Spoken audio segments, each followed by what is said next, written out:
Bonsoir, Bandeko Nangai. Bonsoir, Nabino tout place Bouzouami. Voilà, donc, tout ça toujours na deuxième Facebook, Nabiso. J'espère que vous allez bien. Donc, sur le côté, partagez vidéo. Dites aux autres que nous sommes ici. Je crois encore 2 jours. Encore 2 jours. Toujours na Facebook principal. Encore 2 jours. Après lobby, je crois c'est bon. D'ici dimanche, samedi, toujours na Facebook na biso principal. Merci Nabino. Bandeko bokoti awa bobi Facebook a bloqué biso toujours.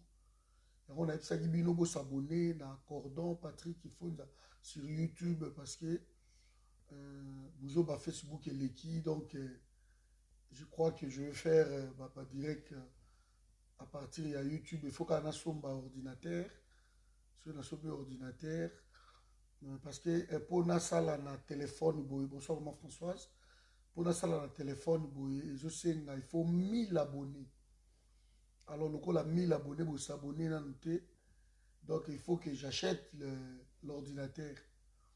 Et sur un ordinateur, mais on va démarrer à partir de l'ordinateur. Donc, vous avez 5, 10 sur YouTube. Comme ça, on va essayer de fixer chaque jour telle heure, tout ça là dans YouTube. Alors, je vous recommande vraiment tous de vous abonner. Je crois que vous avez entre 180 à 200 personnes, même pas. Je ne sais pas, on va vérifier. Mais vous s'abonner massivement à YouTube parce que ceux qui ont passé la grâce dans son ordinateur, en tout cas, on a annoncé même direct qu'il y a YouTube, je crois aussi là. Il y a Facebook aussi là parce que Facebook ils ont besoin de mingi. Donc on va rester sur YouTube. Alors abonnez-vous, dans Cordon Patrick, il faut dans YouTube, vous s'abonner beaucoup. Voilà. Dans YouTube, on a aussi la sénatrice Bijou Goya, au Potanaki na Alexis Tambwe Mwamba, commis qui Tambwe Mwamba, ça qui est poison pour empoisonner Félix, comme ça il a récupéré place Ouana, comme un président à Sénat, donc il a récupéré en gros, bon, après venaki Félix Tshisekedi, après venaki sénatrice moko paza wana Kamitatu bayebi qui va boma Félix Tshisekedi na YouTube ezali ka Cordon Patrick Ifonza komona ngo eza de ba vidéo tout on a salaka awa so esili awa j'enregistre et na tindi yango na YouTube déjà. Donc après juste ça na enregistrer OOP na tindi yango na YouTube. Tout ça bato ba okota kuna un peu timidement. Mais je crois vous avez bien. Si vous vous abonnez kuna pour na banda kuna na YouTube kuna. Voilà ndeko lobi volume. Est-ce que vous avez bien? Bon, 2 jours 2 ou 3 jours. Hein. Je crois 3 jours ou 4 jours yango na sali directé parce que téléphone est panzana qui. Vous dites na sala na téléphone. Donc téléphone est panzana qui vraiment quoi panzani. Il fallait que le camombo pour la somba téléphone mususu donc panzana qui penza écran makambo tout et panzani. Alors il fallait que le remplacer yango moi quelques jours donc voilà nazobi libino awa ba événement za mo ebele yango nazobi libino awa donc ce n'est pas bandeko mingi boza à un moment donné beaucoup de gens me déçoivent quand même. Boyebi combat na ngai mais koleka chaque jour que ça la vidéo je le fais depuis bientôt 5 ans qui est dans ça là des fois journée moko 3 4 vidéos koloba à un moment donné santé à un moment donné il faut mettre la miliki à un moment donné il faut que se faire soigner boyebi chaque jour donc c'est ça. Moi, je ne fais pas ma vidéo pour la mbongo. Boyebi yango. Sinon, on a un numéro à banque, des bateaux, un numéro, il y a une banque, beau virer la quai, mbongo, non. Moi, je fais mes vidéos pour conscientiser le peuple congolais. Pour moi, c'est le combat. À tel point, ce combat m'importe. Vous n'avez aucune idée combien j'ai perdu pour ce combat. Vous n'avez aucune idée. Après, histoire na bango. Partagez la vidéo de merci. Bandeko, batubele bana ba histoire na bango. Vous savez, moto la moto. Aobunda na ndenge na ye. Moi, je me bats na ndenge oyo na moniki. Ça va apporter moi quelque chose. Mais ce n'est pas seulement sur le moninga 2, 3, 4 jours. Alors on commence à m'écrire que non, tout le monde, au commun à Félix, au Kena Kabila, au Limoué, au Zawapil. Non, non, j'étais malade ici pendant 15 jours. Mais pendant ma maladie, j'étais en train de parler avec vous, par respect. Donc, tout ça, ça me gêne un peu. De qualifier toujours, qu'on qualifier. Oui, on a commandé dans l'accord Patrick Fonza Botoy. Qu'on qualifier, qu'on soit batukaka, en croyant que voilà quoi. Non. À un moment donné, le là, ça fait presque 4 jours, sur combien de jours, téléphone et Koyaki et Panzani. Et Panzani Penza. Donc il fallait que Luka téléphone Moussous. Il y a quelques jours. Mais ce n'est pas que non, le quelques jours, inbox dans les samboué. Donc au silence, non, même pas que non, Facebook principal, je suis bloqué. Donc il y a 2 jours pour Nazonga Kuna. Souvent la salle dans Facebook principal. Il y a deuxième Facebook. Vous voyez?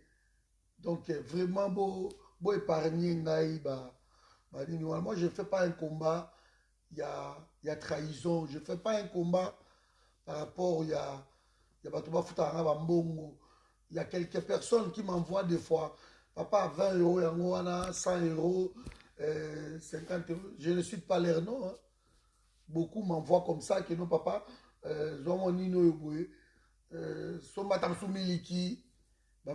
papa, en tout cas, Somba unité. Hein? Vous savez, je trouve ça malsain. Na vandia wana losenga mbongo ou bien na tien numéro ya compte et que botie la mbongo, c'est comme si vous m'achetez pour un combat au nazo sala. Alors pour moi, ce n'est pas possible. Je ne peux pas faire ça. Je contribue à ma manière. Bino pe bozo contribuer so que aux yeux partager en tindi yango na ba ni apana kota makambo na ngalo ba Kabila. J'aimerais tout ça la mise au point wana. J'aimerais vraiment tout ça lango, s'il vous plaît. Et là, on parle en famille. Bonjour, ML. On parle en famille. Donc, je ne peux pas mettre mon numéro ici. Que non, maman Dodi a 20 €. Maman Mami a je ne peux pas. Pour te zapassi. Et on ne peut pas commander. Il y a un moment ma vidéo. Oh, ils sur YouTube. Dans un numéroté, ce sont des Congo Flash, des Belé, des Kango, des Tchaka, des comptes, et on m'envoie rien. On m'envoie rien. Allez demander à Congo Flash. Demandez à tous ces gens, dans ma vidéo, dans YouTube, personne ne m'envoie. Même que nos cordons, 50 €, 100 €, mais YouTube leur paye de l'argent. C'est un combat dans un moussousou. Nobunda combat ya ko conscientiser peuple congolais. Ils ont combat ya intérêt. Alors bossa la rangote s'il vous plaît. Je remercie déjà Bandeko ba attend sous atindele au moins 20 €, 30 €. Comment ça la inga passi? Na kei na za na poste, na okota na poste et je vis une maman. Maman na moninga lobi papa nzamba pambola yo na musalo salaka. Okondi mate combien de vidéos na yo et nakabiso. Papa soit 20 € oyo. Kendo so makoka o mela. Et kitso mongongo wana lobaka. J'ai eu des larmes aux yeux. J'ai eu des larmes aux yeux. Na poste. Tout le monde a ni boy. Voyez. Donc ce moment là 2, 3 jours, 4 jours, ce n'est pas que cordon basombi. Na isa bino mbala. Nga ba osomba ngate. bakosomba ngai te.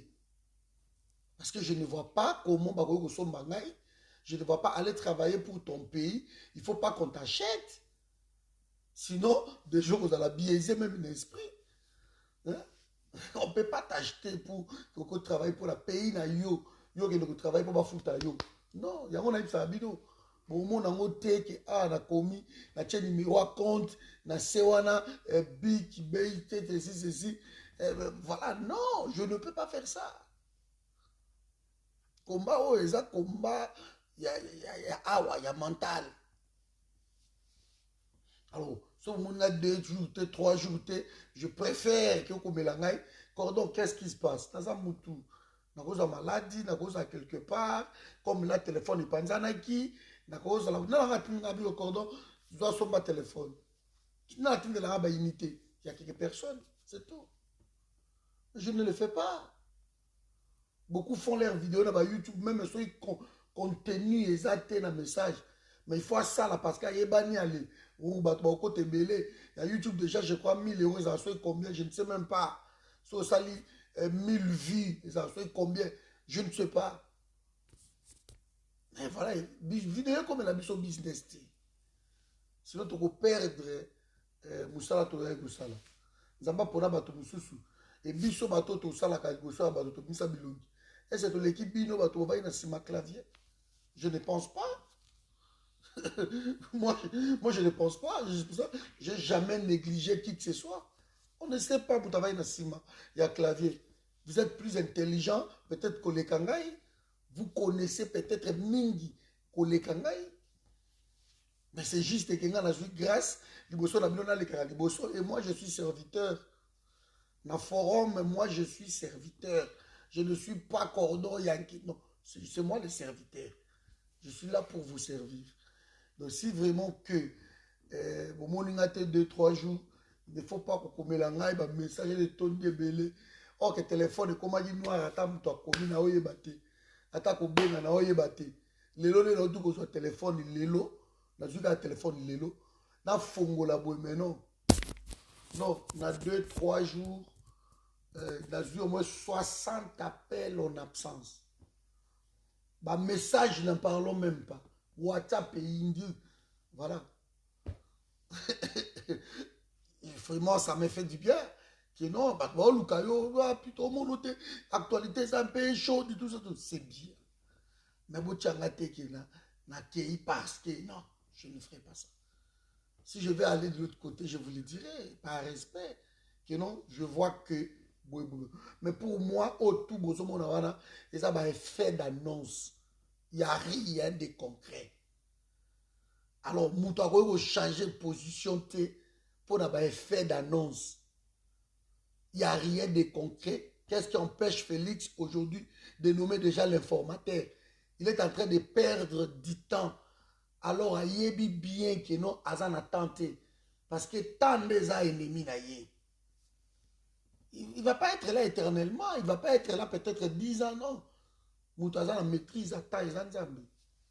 Félix veut faire entrer les gens dans les temps messianiques. Non, ça ne marcherait pas. Ça, voilà, il veut copier tout de Kabila. Partager vidéo, Bandeko. Inviter les autres d'entrer. Vous voyez? Donc, c'est le temps. Parce que Ilum Kamba et le gouvernement actuel est fouillé.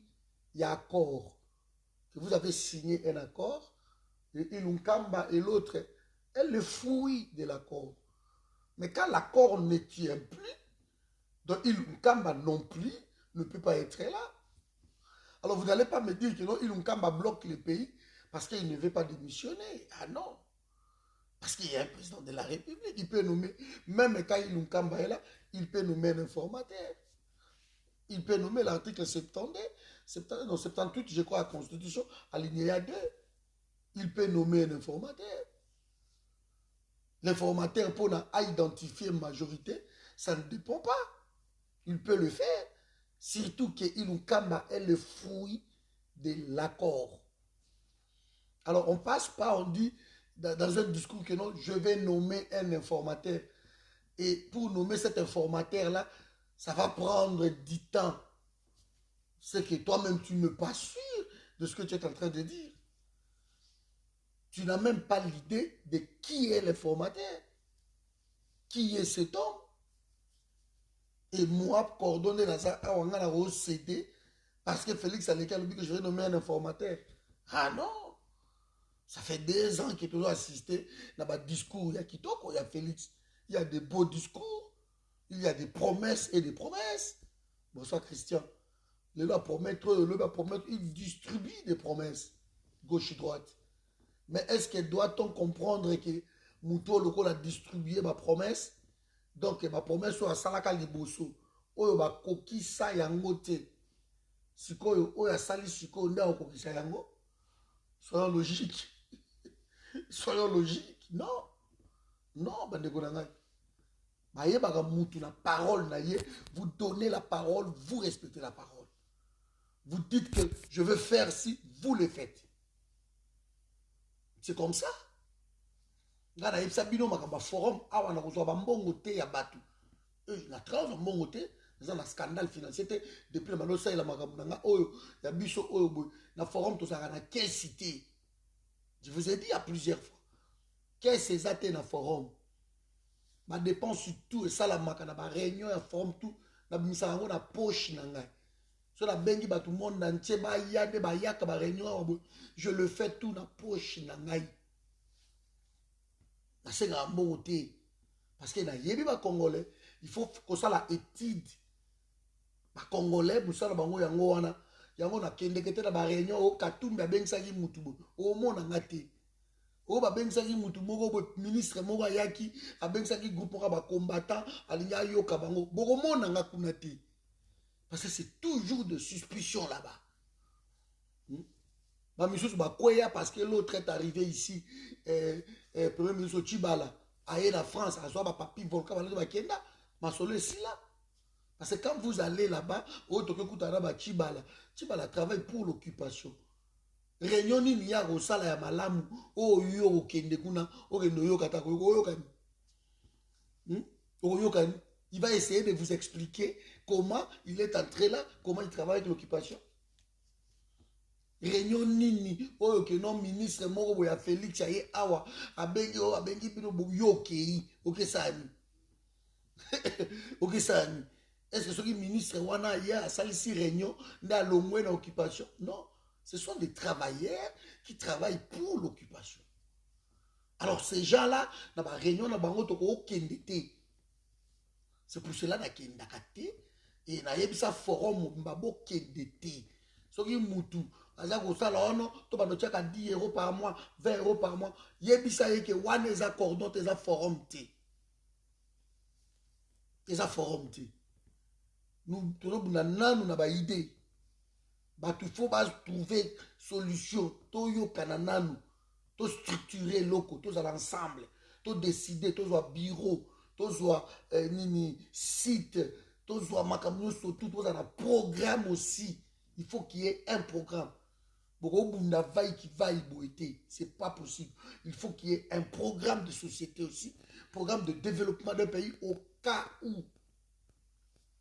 C'est ça, c'est pas possible. C'est pas possible. Il faut vraiment que les gens arrêtent d'agir à combat. C'est pour cela que vous verrez. Donc vraiment, la 5 000 tous à la voilà. Donc aujourd'hui, je reviens un peu dans le sujet de du jour. Je vous ai dit de partager la vidéo, de rentrer massivement, pour s'abonner à Cordon Patrick parce que ceux qui n'ont pas soumis dans la somme ordinateur, en tout cas, tant ordinateur et occasion, dans banda sur YouTube. Vous avez bien. Entre 180 à 200, ils ont mouqué. Vous s'abonner, vous s'abonner, vous la Cordon Patrick et Fonza, vous s'abonner, mingi po Facebook, vous avez bloqué 2 jours, il y a un petit calme. Na ba actualité wana donc bato ba ozela accorder l'hôpital l'hôpital donc bato ba lobi ki no aki pas Félix hein boza calme. Félix a trahi le combat, il a trahi le Congo, il continue dans sa trahison à créer Kabila faux opposant. Il veut créer moi faux opposition moko. Je vais vous dire ce qui va se passer.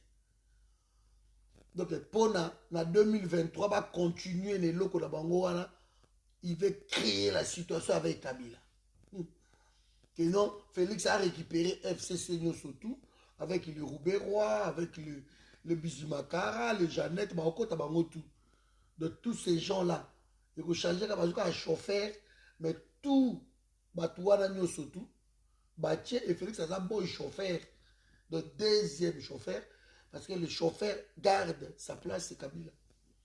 Arrêtez. Moi, je ne crois pas dans l'audio, tout le monde va vendre à sali audio, que Kabila va bima, il fallait signer, qu'il y a n'importe quoi, campagne, qu'il ne va pas revenir dans le pouvoir, et Kabila signé yango, nde abimi. Ça, ce sont des conneries comme ça, que personnellement, je n'y crois pas.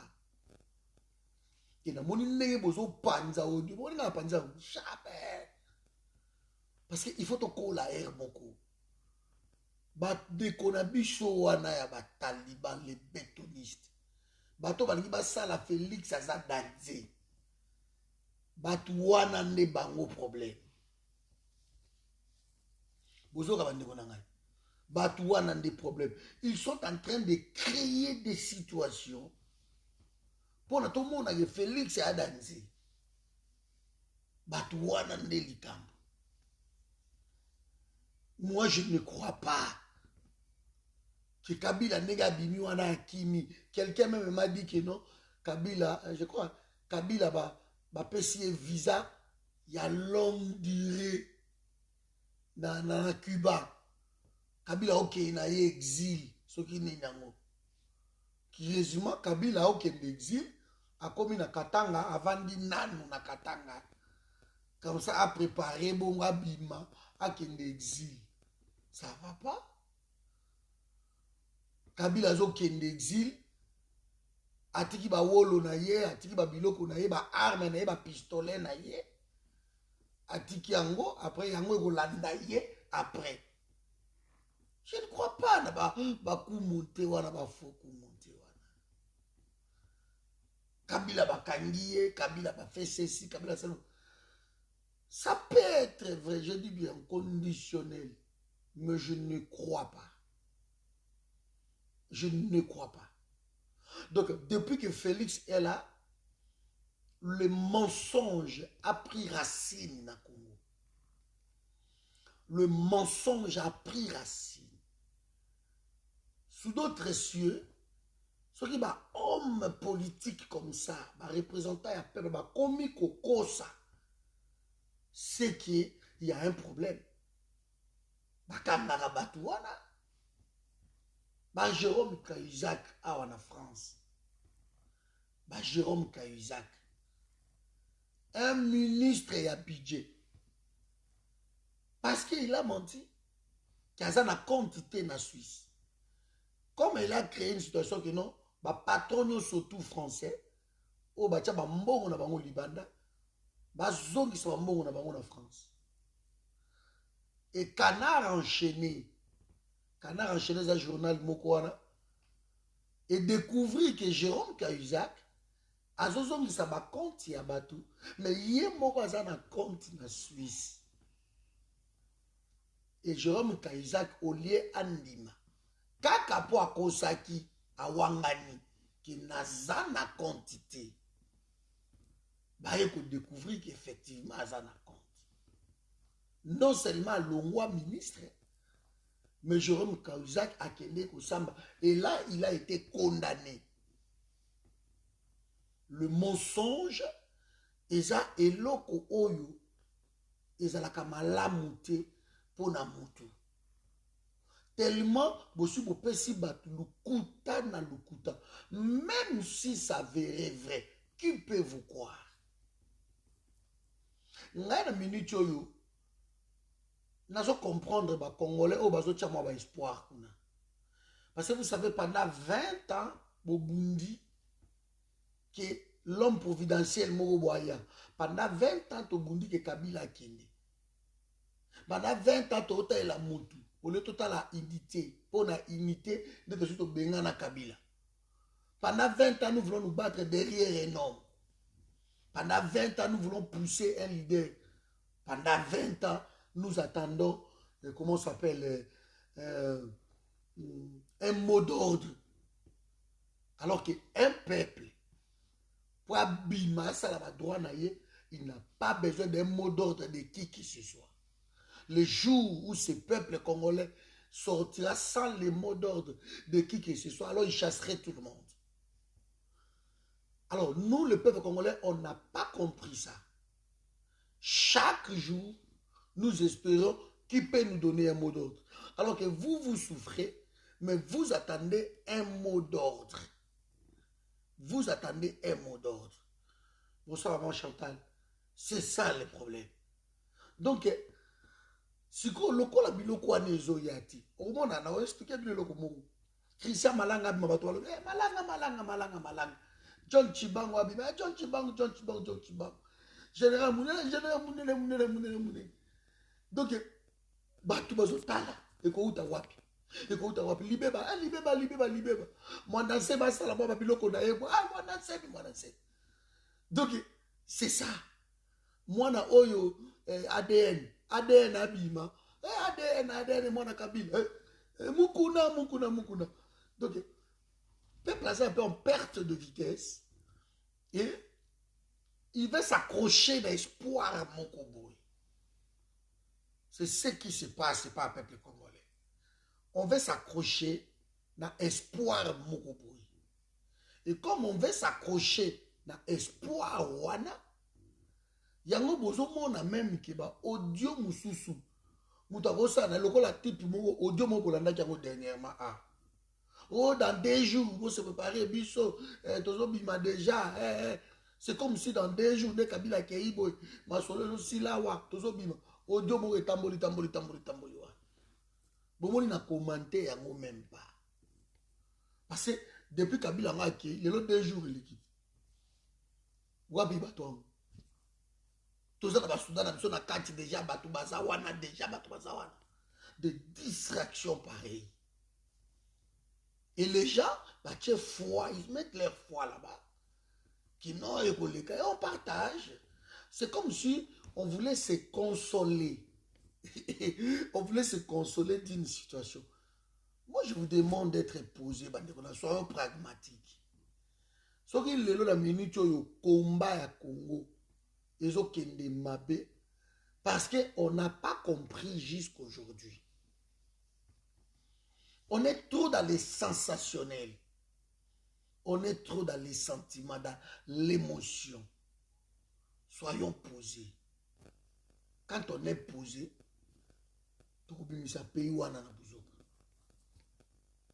quand on est posé, tout ça a quelque chose. Parce que quand on est posé, on peut réfléchir mieux. On peut réfléchir bien.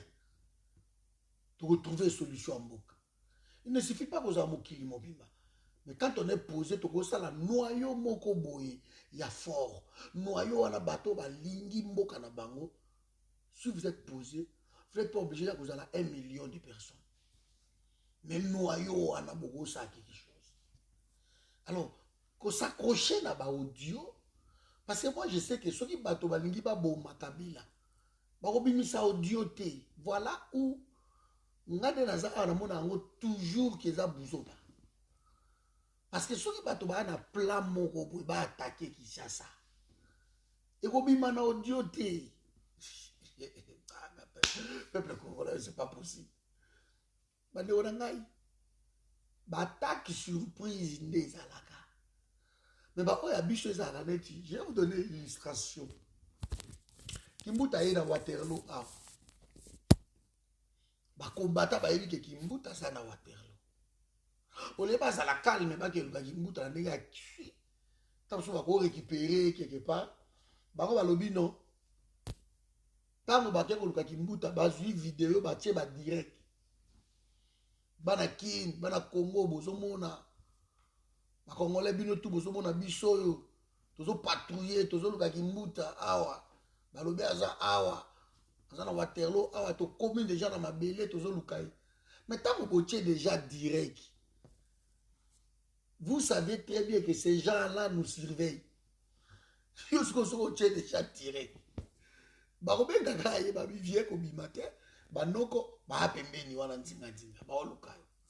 C'est pour cela que tu n'as jamais kokanga bango. Tu n'as jamais passé bango service dans bango ya renseignement fonctionne. Bayebi ke non les awa na minute oyo ilunkamba azana na nini na poto. Alors quand ilunkamba azana poto, on paye. On paye ilunkamba ba futi bato o ba ko surveillaka Facebook ya Patrick, Facebook ya Mututel, Facebook ya Odon, Facebook ya Christian, Facebook ya Matome, Facebook ya Kimbangu, bazo surveiller biso. Et tant bazo surveiller biso wana boyebi yango. Siko yo siko boke ko lukaye.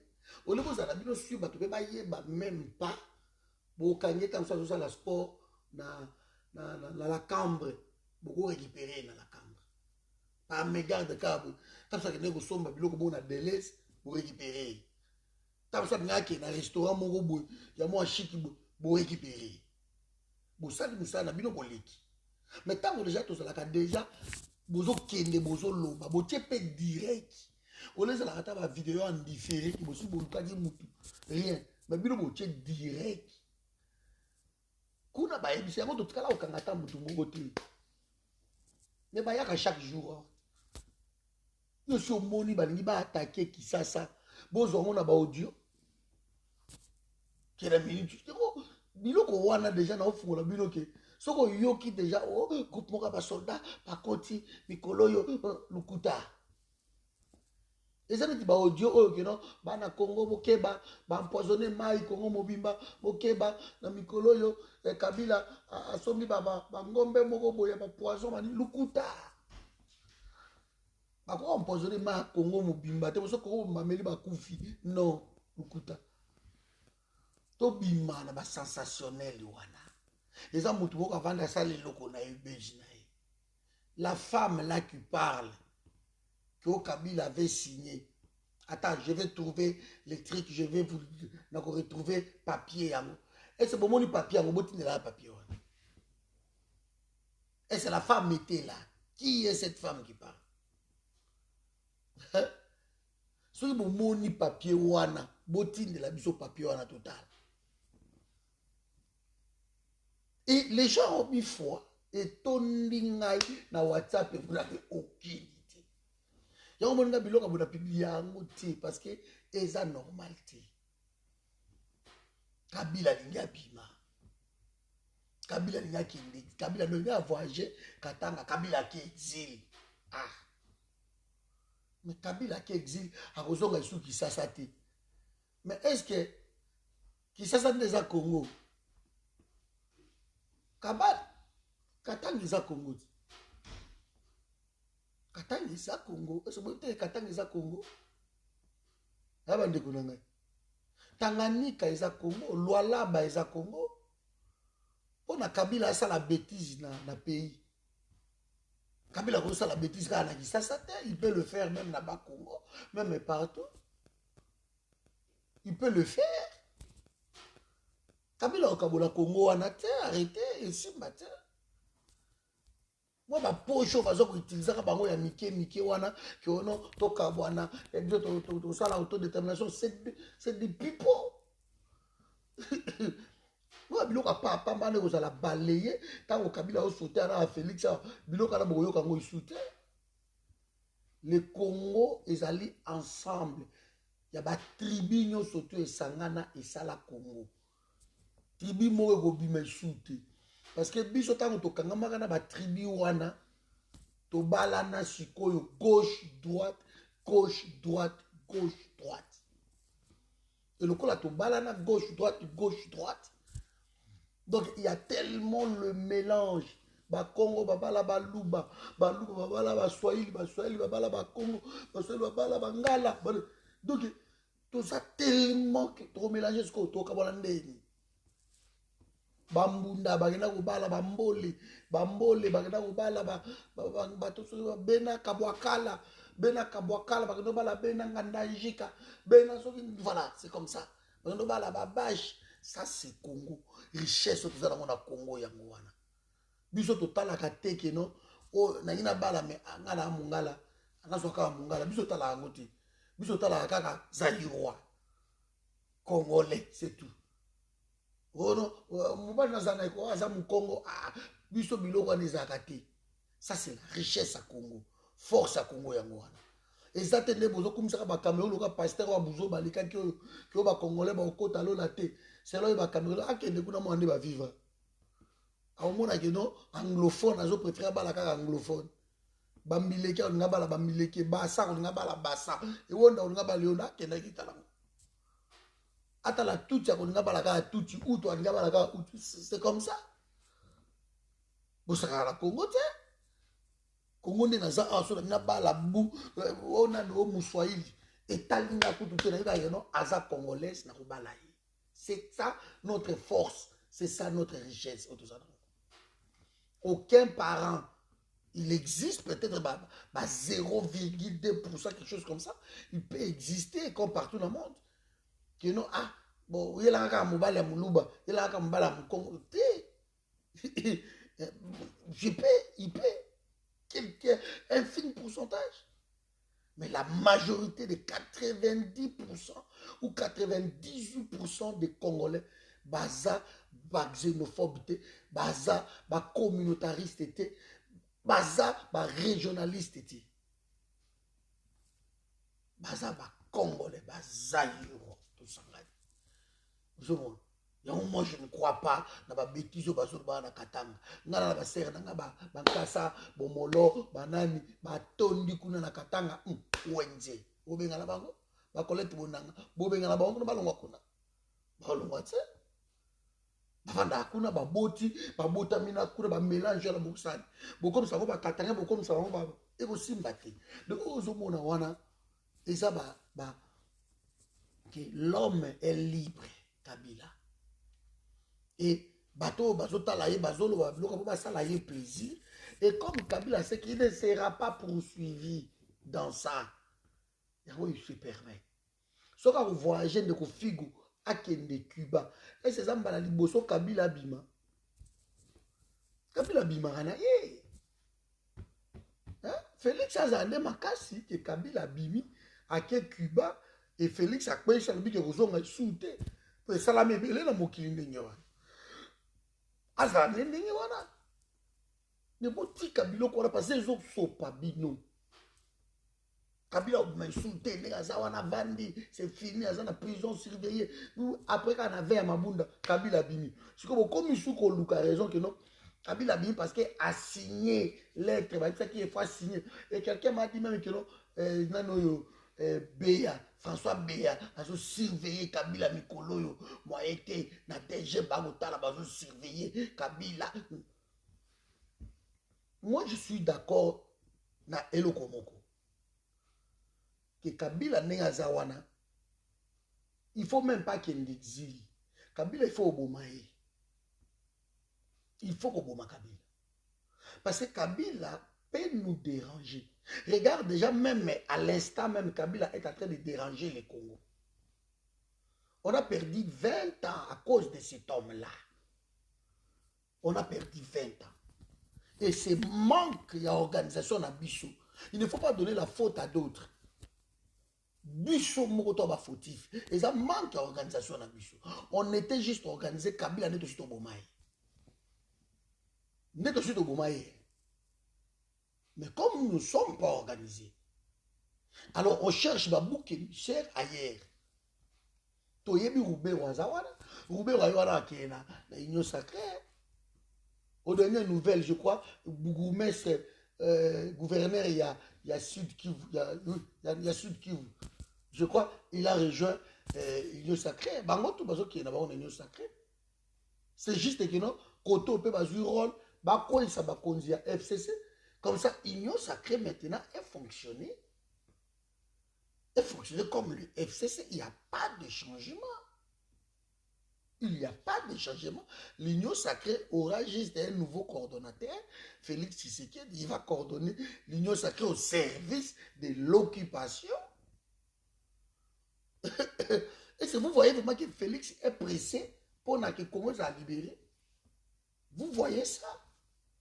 On vient de perdre 2 ans. Il y a des bêtises. Combien de morts va couper dans 2 ans? Combien de morts va couper dans 2 ans? Vous savez ça? Et les lots, le gouvernement bloque Félix. 2 ans, le gouvernement est bloqué. Mais il est avec eux. Jusqu'à aujourd'hui, nous parlons. Attends, ministre, mon côté, il y a cash à démissionner. Il ne faut pas prendre les gens comme des cons. Félix allait vraiment créer l'incident. Il demande juste à tous les ministres, il y a cash, que non, vous démissionnez. On ne voit rien de tel. Kabundu, oh, bah, makelele. Kabundu, c'est un coordonnateur, il y a cash. Et c'est Kabundu a démissionné. Pour l'accord, va signer cash na FC, c'est Koto Nemi, Koto Kabundu. Et c'est Kabundu a retiré la signature. À cause des déclarations, des politiques de stop and go, les Congolais, il va se dire. Où tu as la plus de binoté que cordon to moni, nga ba komane zate. Na loba que Soki Félix a se débarrassé na Kabila. Na moni yango penya ki za vrai, na ko senga bandeko to tia Félix maboko. C'est ce que moi j'avais dit ça. C'est tout. Soki Félix a se débarrassé vraiment na Kabila. En tout cas, ouais, c'est bon. On lui a demandé, parce que ça fait 2 ans, Kabwana na Kabila. Mais tant que on a minute, moi, je ne vois pas. Je ne vois pas que Félix a se débarrassé na Kabila par simple, makelelo tozoyoka oyo gauche droite. Félix, vraiment, n'est na yebeli bandeko wana. Félix, c'est vrai qu'il a se débarrassé de la Kabila. Kabila, c'est la puissance. Il n'a pas mandat à sauter. Il n'a pas sauté. On me dira quoi? Il n'a pas est le fruit de l'accord. Si Félix a quatre accords, qu'il a un accord, et quoi il n'a pas. Il n'a pas restera là. Pourquoi? Parce que ce n'est pas un premier ministre issu, il y a majorité parlementaire. Ce n'est pas un premier ministre. Pardon, s'il vous plaît. Hein? Tolérance zéro. Et puis, comme on a eu tolérance zéro. Mais tu m'insultes. Hein? S'il te plaît. Ah, ma fille a raté dans la mire. Je le répète tout le temps, par moi, je vais karaté. Ah, ce que ta fille a bloqué. Si ça d'accord, ça va aider comment que non, d'accord, tu es libre de ton choix. Mais ne rentre pas, tu trouves les gens, toi tu rentres directement, tu commences à insulter les gens. Ce n'est pas bon. C'est pas bon. Ici, on n'insulte pas. Ah, ils ont mis, il y a bateau, ils ont réfléchi. Donc, si on a finga, vous avez Banzela Nabino, qui n'est pas Bordeaux Pambou, qui n'est pas Christian Bossembe, qui n'est pas Eliezer, allez-y, les fanatiques, l'autre là où a sous qui le croit, Moubenga, machin, allez-y là-bas. Ici, laissez-nous tranquilles. Merci. Son fils, ils sont bloqués. Vous voyez, donc, continuons de changer ma sonorité pour un simple discours. Les discours ne suffisent pas. Les actes en ce moment, les Congolais lambda ne savent pas comment fêter la fin de l'année. Ayebiti. Ma papa na bango, ou ba na kini kuna ba okende suko telemaka na ba ministère ba pesa bango ba soso, ba kabwela bango ba loso, le lote lobby, le de abrutir peuple. Boche peuple na état moko, oyo ki peuple azomona kaka bon. Ba na ndeko tout ça rival, je viens de le répondre. Et ça rival. Je viens de les répondre. Donc il faut arrêter. Oh non, batomote mamalamu, baye basali ba ONG na bango, bazoka ba biloko. Congo ekoyi kotambola te na ba aide. Aucun pays na monde est développé pour na ba aide. Jamais.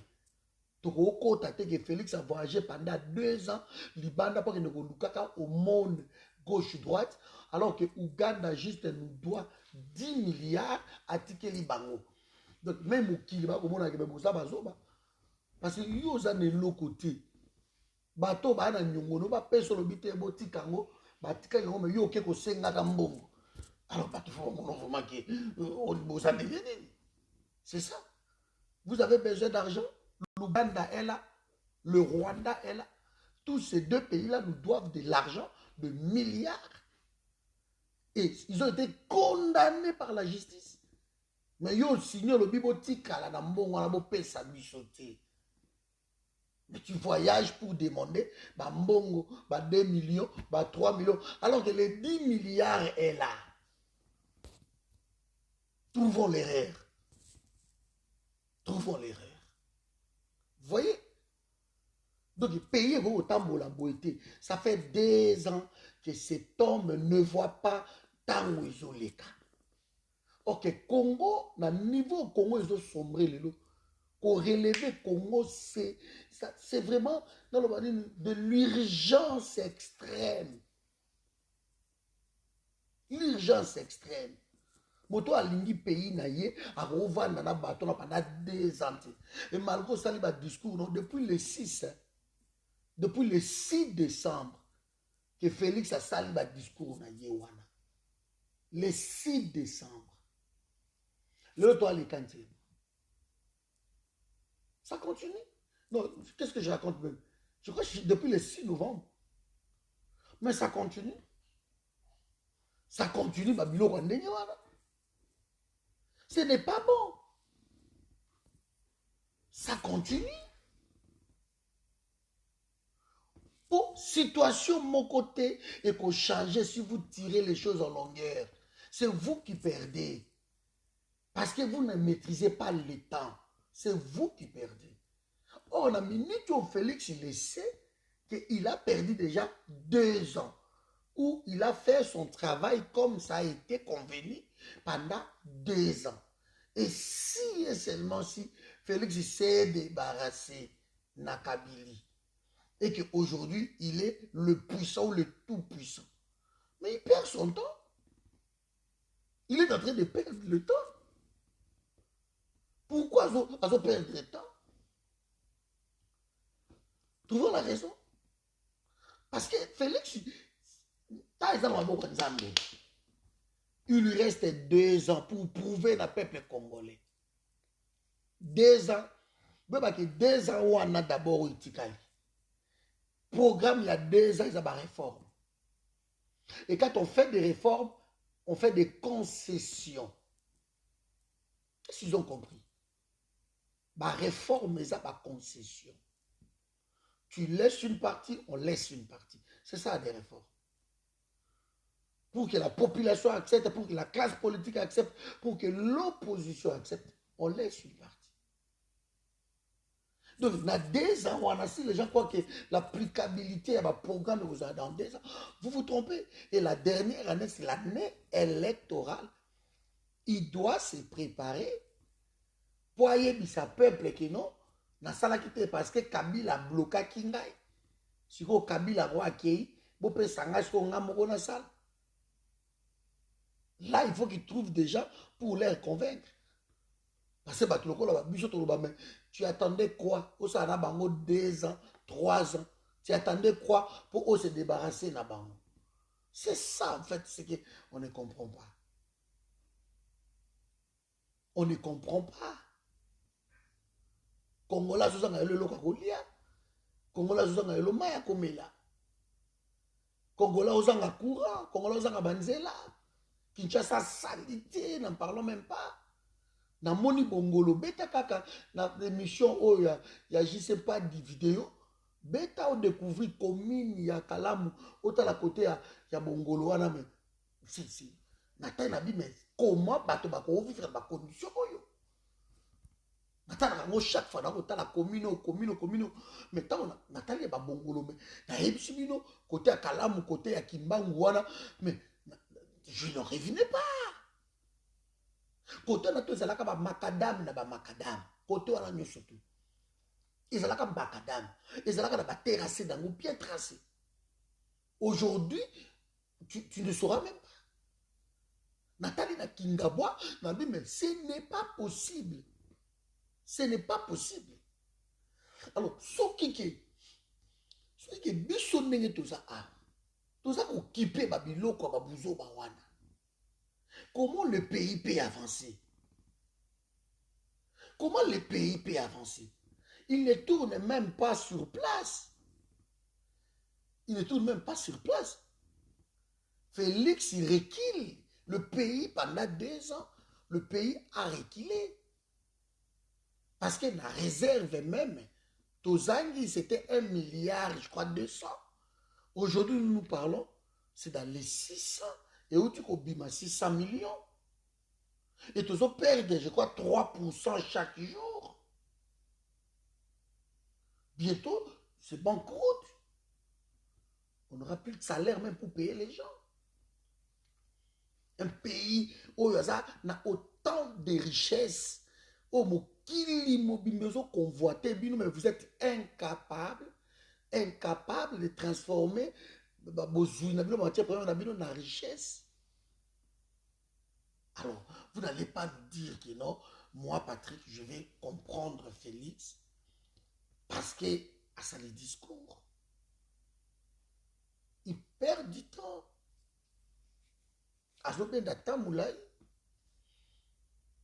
Regardez moi-même l'élection, il y a un nouveau président à l'Assemblée nationale. Et Zuta Moulay. Et c'est là qu'il y a une euphorie, et Janine Akei, dans 2 jours, on va convoquer tout ça, l'élection, il y a l'Assemblée à Sika. Il va dire, tu y es pour que ça un jour, nini, oyo, Assemblée à Sika, le nouveau président pour vendre. Parce que d'après le schéma, c'est le nouveau président qui a élu. Et le nouveau président qui a élu, il a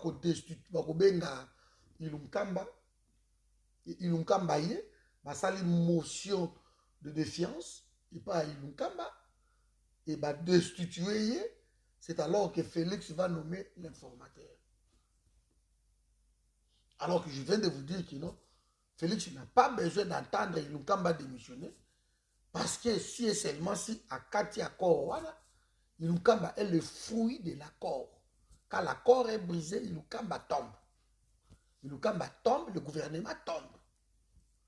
Pour créer encore l'incident, on demande juste à 38% de ministres et à cash. Au bazar, quand il y a gouvernement, on peut leur demander qu'il y a le binotou au démissionner. Jusqu'ici, personne ne le fait. Personne ne le fait jusqu'ici. Ils sont toujours au gouvernement, ils sont en train de manger.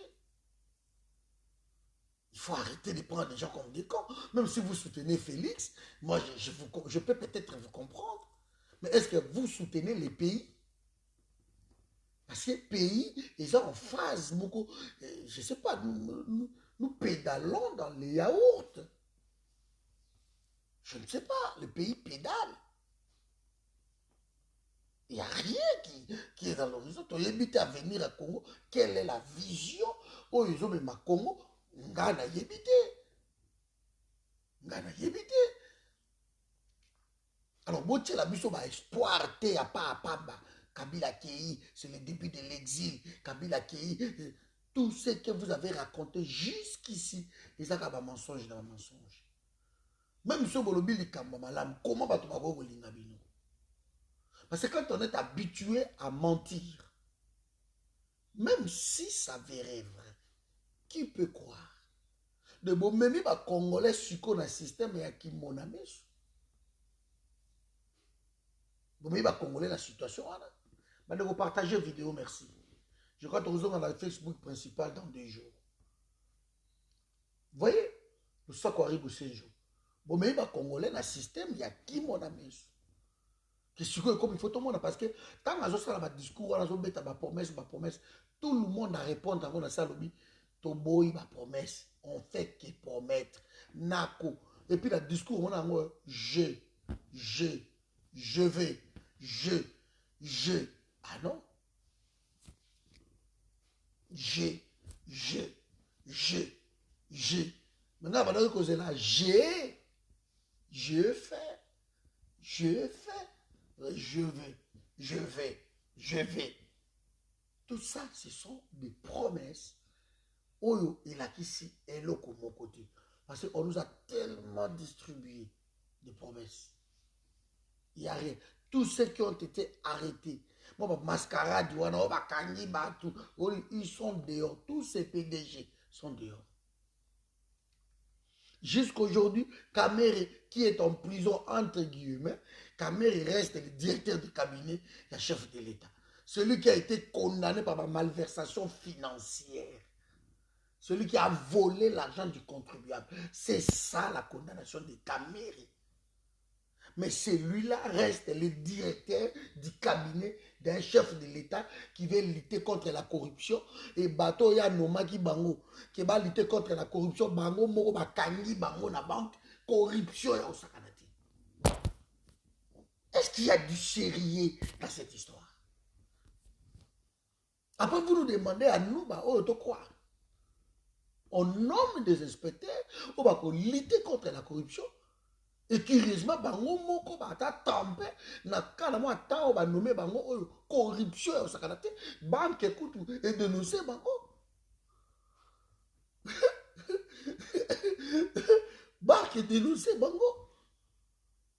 Alors celui qui lutte contre la corruption na biloko alaki déjà révoqué kaka batouana et la justice est son chargé. Mais il n'y a rien. Le statu quo. Les statu quo.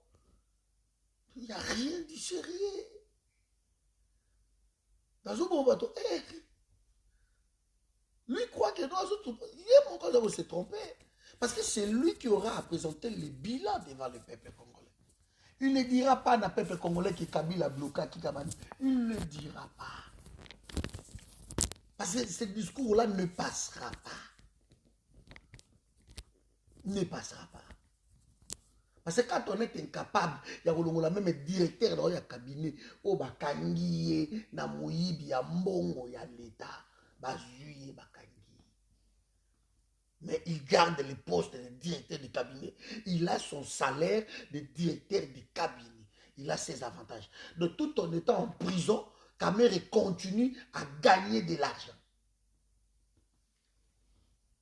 Tout en étant en prison, Kamere continue à être payé. Parce que ça salaire à Kamere, ça même salaire qu'il y a Premier ministre. Mais tout en étant en prison, cet homme continue à toucher de l'argent. Il y a République, l'argent des contribuables, alors qu'il y a des gens qui travaillent, qui sont impayés pendant des mois. Na OCC, n'en parlons pas, qui est dans son âge, même la société où ils ont chargé des GRK et le Kotakaba recette, il y a Kinshasa, ils sont impayés. Na Transco, n'en parlons pas. Mais celui qui est en prison, pour la malversation financière, lui continue à toucher les salaires d'un directeur de cabinet en fonction. Mais soyons logiques.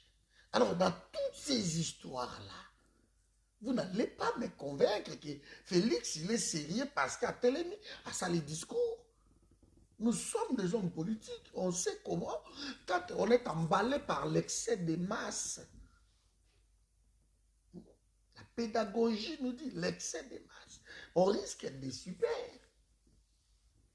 Super.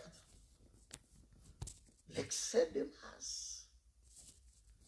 Tu arrives devant les gens comme ça, tu peux dire de promesses, l'excès de masse. Il est perdu dans ça, dans sa bulle. J'ai un public fanatique, analphabète, alors je peux les baratiner et ça passerait. Ça passerait. Kabila part en exil, mais il est encore dans l'exil, il est stoppé quelque part. Donc, avant, il y a un Katanga. Après, aucun exil après. Soyons logiques. Soyons logiques. Il continue à tenir des meetings, des réunions. Il y a une vidéo qui vient de tenir une réunion là. On va dire que la réunion là, que notre lingi balou baba kota na katiti. Je viens de les suivre dans un angle. Parce que je ne peux plus publier. Mais il est là, il tourne. Nakatanga kuna, voilà, ils prétendent être dans Coro, tout ça. Mais ils sont là-bas. Hein. Bonsoir, maman Lisa.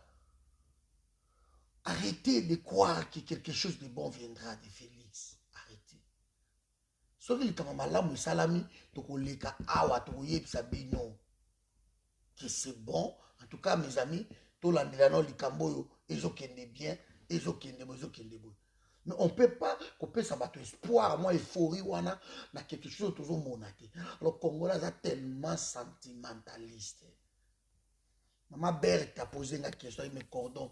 Dans un comprendre ba combattant ba congolais, mais les Cambodgiens ba comme croire na Félix Lelo papa. Et parce que nous sommes dans le sensationnel. C'est le cœur qui parle. Nga cordon moteme longa comme un intellect. Nakoma awa, je vous ai dit, je suis devenu un scientifique. Plus rien ne me choque. Plus rien.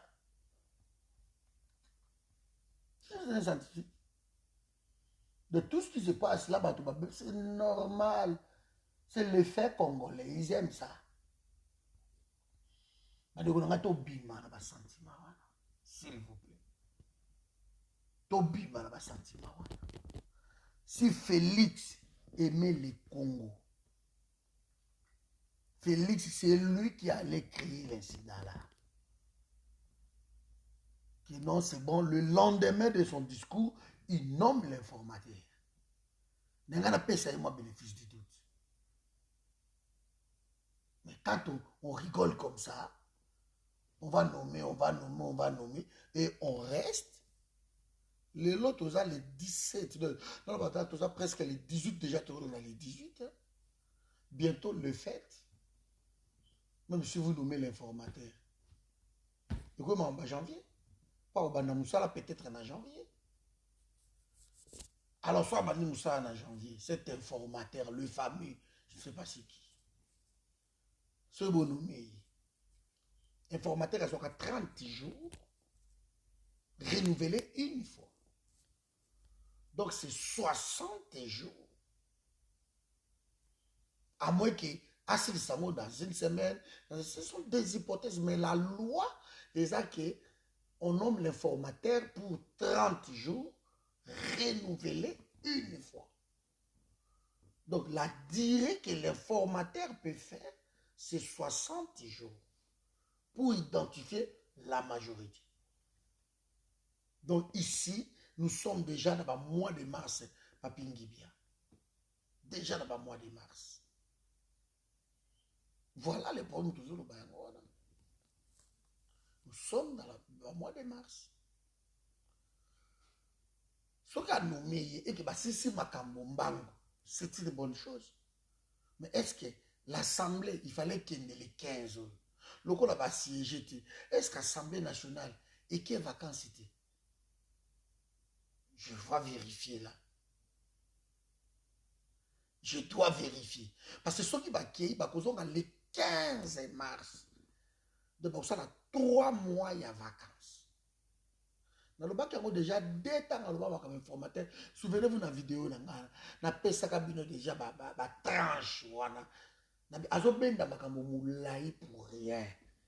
De Félix Reboma air. Parce que ce qui s'avère, parce que les lobby na moi ba siégé. Ce qui va que vacances parlementaires. C'est 3 mois. C'est 3 mois. Jusqu'au 15 mars. Et quelqu'un m'a dit que non, bah, au Kendete, Félix a bloqué Bango, bah, au Kendete. Admettons qu'il a bloqué Bango. Il faut qu'il nomme l'informateur. Il faut nommer. Ce qui a bloqué Bango, et que session continue, ça peut. Ça peut. Ça peut. Session continue. Mais attention. Le bureau de il n'y a papa Onanoï a convoqué une session extraordinaire. Bureau provisoire. Il faut d'abord qu'il y ait l'élection d'un bureau définitif. Et bureau définitif, nde bakoki convoquer session extraordinaire. En tout cas, nga nazaka na constitution. Toi na république ya Félix, république ya banzalelo, république ya bandeko na babi, même ndeko azoluba makambo azoluba eza vrai, mais ba ofinga ba continue makambo wana. Mais biso to fongolaka, nous on reste dans la vérité, mon frère. On reste dans le pragmatisme. Ce qui bolingaka Félix, il est en train de perdre du temps. Le temps messianique est coédé yété. Parce qu'il y a 2 ans, peuple a monné le côté. Et le peuple a monné le côté, il y a 2 ans, il continue à jouer comme ça. Même les bateaux, il y a vous avez vomi. Même les bateaux, il y a vous avez vomi. Situation où ils ont la régie des eaux. C'est très grave. Est-ce qu'il y a un président dans ce pays-là? Est-ce qu'il y a un gouvernement dans ce pays-là? La situation qui prévaut aujourd'hui dans SNEL, c'est très grave. Est-ce qu'il y a un président et un gouvernement dans ce pays? Hein? Situation où il y a Nzela Lelo, c'est très grave. Mwami Balanga. Est-ce qu'il y a l'urgence aujourd'hui? Nous, on continue comme si de rien n'était. Pendant 2 ans, le mec ne fait rien. Tous les projets sont bloqués. Tout ce qu'il veut essayer, c'est bloqué par qui? Par ses ministres à lui. Parce que le président de la République est élu, les ministres sont nommés. Ses ministres à lui bloquent. Un simple ministre, il y a portefeuille. Un simple ministre, il y a transport. Un simple ministre, il y a sport. Qui est président de la République, il a conseil de ministre à l'objet. Fouta basketteur prime nabango. Et un simple ministre à Boy. Quand le ministre contredit le président de la République, nous sommes dans une république bananière. Le Gondwana, mon ministre à moi, me contredit. Mais il reste mon ministre. Nous sommes dans quelle république? Et l'homme ne voit pas cette urgence-là. Le peuple est d'abord. Oui. Après 2 ans, tu as crié qui salue mes bandas. Mais apparemment, qui salue mes manissa. Apparemment, qui salue mes bandavés. Qui salue mes foi. Qui salue mes bandavés. Bandavés, Congo beaucoup milangana dans la semaine barani. Qui salue mes foi. Qui salue mes bandavés. Parce qu'au téléphone, aussi, bon, qui salue mes bandas. Et yo moko freiner sous et là on a qui salue mes bandas. Parce que qui salue mes bandas ou qui salue mes foi.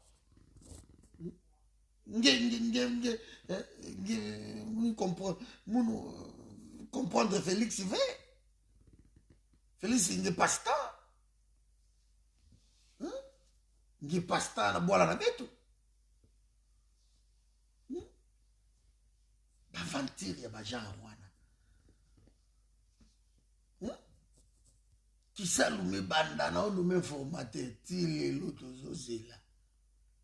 Qui salume banda au bureau boka so ibi bande kona Christian vérifier papa nanga makimbango za awa na omona yo. Papa vérifier nano papa ni comment to boza barda. Bon vérifier lenga nano. Est-ce que assemblée wana et que vacances c'était?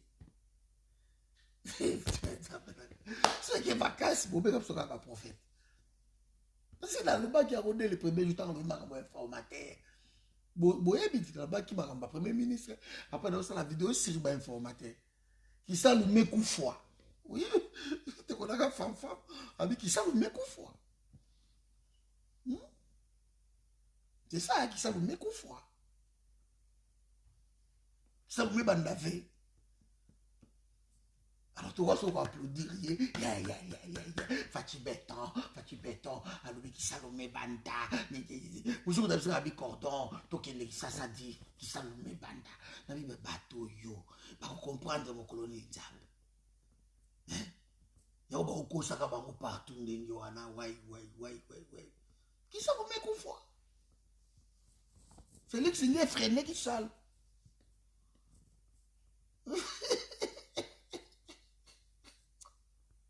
Voilà. S'il vous plaît.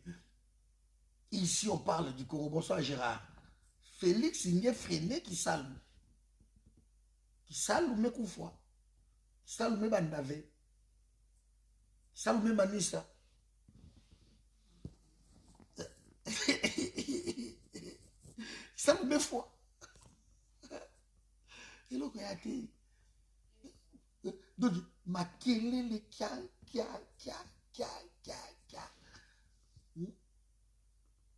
Il a perdu trop de temps.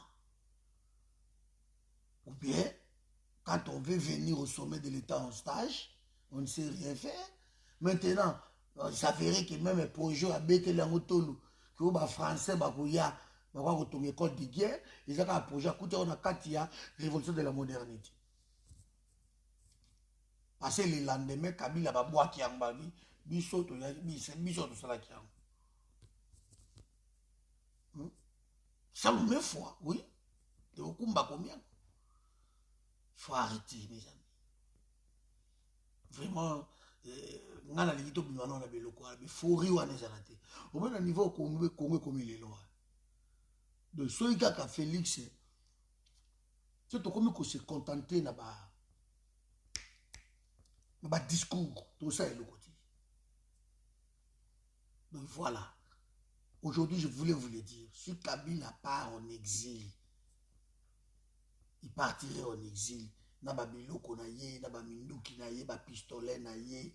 Le quoi ye morazo qui va contrôler été, a routier ba biloko na ye, ba or na ye, a tiango, na avion, a cause attention des avions, a tié ba or na ye, ba nini, a qui. Ok, nangote ake nangona on a loi là-bas. Après aller, ake nangota ok, mba moura binyo la bouki ba, le quoi vous ok kiba. Nabotiko Kabila qui n'est qui a commis déjà kuna et biloko moko ba jeep moko ba kangiango na biloko Kabila mati. En tout cas moi personnellement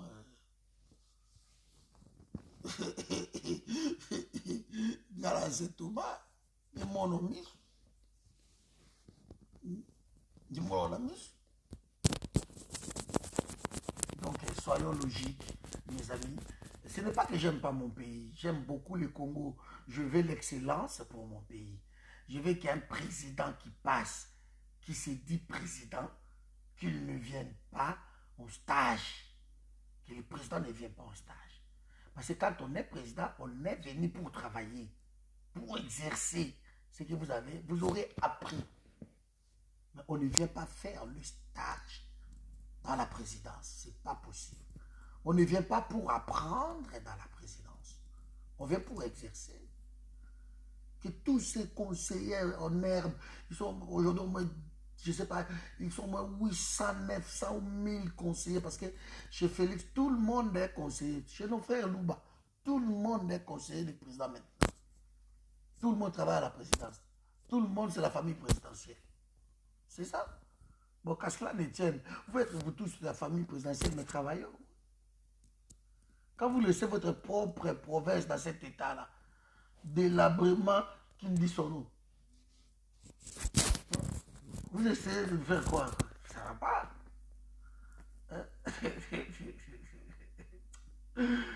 Pardon, tout continue Bitumba. Moi, je vous ai demandé, et je continue encore à vous demander, de rejoindre Félixité par des discours. Voici ce qui va se passer dans nos quatre vidéos. Ils ont voulu élargir les réunions sacrées. Katumbi n'a jamais quitté Kabila. Katumbi est toujours avec Félix, donc il confirme. C'est Jean-Pierre Bemba qui est tombé n'a pas noir. Donc, l'hypothèse que Félix a nommé Jean-Pierre Bemba informateur. Donc Jean-Pierre Bemba fait partie de l'union sacrée. Et aujourd'hui, nous parlons, Bazaba meilleur allié à Félix. Jean-Pierre Bemba et l'autre, Moïse Katumbi. Donc, ce sont des alliés de Félix. Sous-entend, Bazana union sacrée. Parce que parmi les députés au Baza, qui constituent union sacrée, Bazana député, il y a MLC Bazali, il y a Ensemble Bazali, et au cause de député MLC Ensemble sans président, non. On a vu les deux présidents être reçus par Félix Basololi Makambotou Kitoko. Ok. Maintenant, il y a quelqu'un où a le but que nous n'allons pas Makamboana parce que nous avons Bouzoba, Ted Bekert. Fayoulou. Fayoulou risque de sortir encore une fois vainqueur dans cette histoire. Pourquoi? Admettons aujourd'hui, en 2023, où ensemble, Jean-Pierre Bemba, MLC, ils seront obligés de composer avec Félix parce que ce qui est basé dans l'union sacrée, c'est que Félix a lâché quelque chose. Je vous ai dit tantôt que négociation, ma réforme, bloc surtout, et ça, le macanaba concession. Moi, je donne quelque chose, toi, tu lâches quelque chose. C'est toujours comme ça, partout dans le monde. C'est toujours comme ça. Maman lali na bouton ngo déranger, maman mo lo boko elika. Moi eloko moko pesa ki na moi. Maman sipeli na bouton ko kitsape motema. C'est ça. Donc dans obligé là on a massé pour bato ba comprendre. Sombela ki moi téléphone, ou yaki na moi eloko moko, moi nini moko aluli yango, asepeli. Il n'est pas compliqué mon motema, c'est comme ça. Vous comprenez? Moi j'ai d'orange, mon camela qui asepeli là, a compliqué mon motema.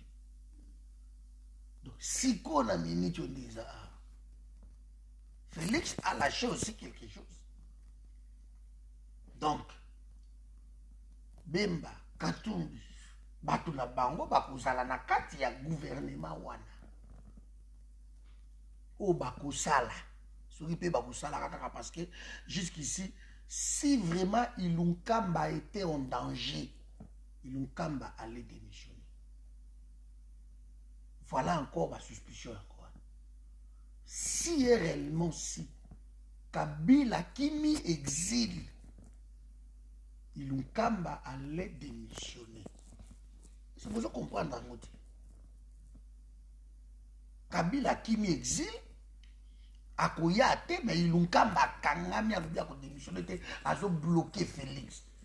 Mais est-ce que comment on peut être naïf à ces points-là? Ilunkamba Motosakana, Félix na Kabila, il sait ce qui se passe. Sikoyo, Kabila Kimi exil. Mais Ilunkamba boy ko démissionné peka kalobi malgré Kabila ngo motachaki na Kimi na ye. Mais ngana o bloqué ta Félix na ndani. Ah non. Ah non. Na été sur le comme bé. Ah non, l'État ne joue pas contre Félix. Pour Félix, l'État joue plutôt contre lui. Moi je ne partage pas cet esprit là qui Kabila Kimi, Aokine Cuba, Salaboye, Pablo Bakani aéroport, non et non et non. Parce que Ilunkamba a fouillé à accord. Il y a Félix na Kabila. Sikoyo, Motoango Mokonzi, Ilunkamba, Nano Kabila Zimwaka, selon les Bazolobo. Kabila libre, mais Ilunkamba reste. Ilunkamba va démissionner, pourquoi? Parce que Mokonzi na ye accord Akimi Kisasa a cause de shooter à ce qui est Cuba bilo que na ndaende na sima. Il faut arrêter. Ya na bishibino euphorie et zamabi. Si vous voulez aider Félix, vous travaillez la vérité. Vous ne pouvez pas sortir Christian crier partout Benjamin Kabassé le Yazokama. Vous ne pouvez pas sortir, Benjamin, crier que Kabila Kimi, Kabila Kimi, Kabila Kimi, alors que Ilunkamba est là et il bloque toujours Félix. Bloque Kadina. Ah non? Kabila est là. Kabila Salina est juste voyage. Il est là. Donc, moi, Moutou et Sala. Nous sommes Moutou et Salaka. Parce que ce que ça dit, ils ont kamba na minute au Kabila maté avion accueilli, ils ont kamba là au début avant de déposer démission na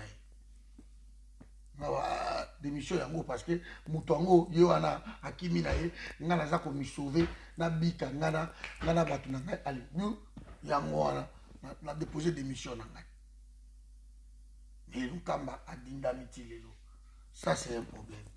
Alors, na senga ibino bo vérifier les ngai ce qui Assemblée nationale et qui est déjà vacances. Parce que les 15 mardi, il fallait Assemblée et Kendi. De ce qu'Assemblée et qui mon boulot. Au moins, à cause de un sentiment, tu perds 18 ans de distraction. De côté Bango, Bangi va me biso à droite. Et toujours céder, toujours qu'il n'est pas à droite. Il y a encore perdre 18 ans. Moi, je vous préviens. Tu perdre 18 ans. À cause de ma bêtise. À cause de Bindima Dima. Ce qui a Kimi, maman Nanga Marie-José. Mais ce qu'ils n'ont bloqué, pourquoi? Parce que Ilukamba, Kabila Mutacha qui wana, asa fouille na ye, a signé, qui est bon, na pêche Ilukamba. C'est que Ilukamba Kimi, mais Kabila, Kabila Kimi Congo, mais Ilukamba a bloqué kaka, s'il est avant d'avoir démissionné, avant de kawana, non. Il faut arrêter. Kabila obeta tourna na est, n'enga misama kokende. Kabila qui est dans est de la République, Kabila qui est dans Katanga, Kabila qui n'a qu'à Bakongo. Parce que 3 provinces au Kabila voyage à Congo Yango. Parce que ce qui a Kima qui est Lukamba, a gagné sa Félix déjà démission. Parce que d'abord on a un problème. Mais a fait si Félix démission. C'est ça. Mais Lukamba a bloqué Kabila Kimi. Tu as raisonné. Comment on va te battre? Tu as Kabila moi Kima, biso tu as Kima. Mais puis le qui ça y est boité n'a pas spéculation. Les lots Kabila tenir les lots à réunion na Katanga kuna à sanisi batotu ya parti bazo sengaye à restructurer parti.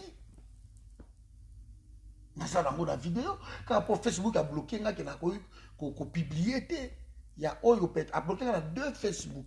Il y a oyo peut-être Sili ou aussi là le 18 oyo. Mais au Kuna, il y a principal, je crois 2 jours encore. Il y a on a eu Sibino, bon s'abonner na cordon Patrick et Fonzaboto na YouTube. Bon ça je construis 180, 190 et quelques. Bon s'abonner parce que on ça ba YouTube, ba direction na Kuna. On ça va directement parce que YouTube, Facebook les gens nous ont mis. Donc il faut vraiment tout bima na ba sensationnel.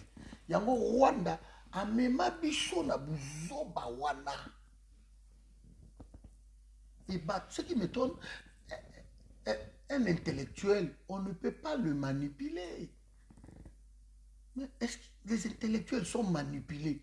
Mais ce qu'on masse, quand les élites sont manipulées, quand les élites tombent, la masse va faire quoi? La masse va faire quoi? Parce que nous sommes censés tout là qui s'abattent, là, biso toi ba élite, bato balandaka biso, faut ba yé ba balaka biso là. Toi tu passes ici, olobi Kabila Kimi bandeko nanga c'est fini, bomoni Kabila matikutu avion na makolo bani, c'est comme ça que vous en faites à côté dans mon akati avion. Non, Kabila mataka ndenge wana. Ba miso to mona déjà asaka na pied d'avion, c'est tout. Mais mbalo to moni azoya, azomata na avion parce que zala qui défie. Pour Boloba qui va bloquer.